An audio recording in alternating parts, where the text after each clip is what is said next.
நமக்கு யாரும் இல்லைன்னு எப்போ நினைக்காதீங்க. துன்பமோ இன்பமோ வாழ்க்கை நம்மளுக்கு அது கற்றுக் கொடுத்துரும். இப்படி தான் இருக்கணும் இப்படின்னு.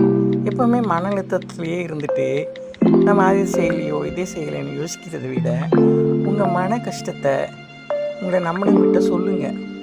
சொல்ல முடியலையா, கடவுள்னு ஒருத்தர் இருக்கார், இல்லை இந்த பிரபஞ்சம், இல்லை இந்த இயற்கைக்கிட்ட ஒரு 10 நிமிஷம் கண்ண மூடி உட்காந்துட்டு எனக்கு இவ்வளோ பிரச்சனை இருக்குது, கடவுளே என்னை கொஞ்சம் காப்பாற்று, எனக்குன்னு யாரும் இல்லைன்னு நீ இருக்கேன், இந்த காற்று வானம் பூமி இந்த இயற்கை என் கூட இருக்குது, இந்த சக்தியை நீ எப்படியாவது ஒன்று மாற்றோம் அப்படின்னு உங்கள் சுமைகளை இந்த உலகில் இருக்கிற இதான் ஒரு செய்தியை சொல்லுங்கள்.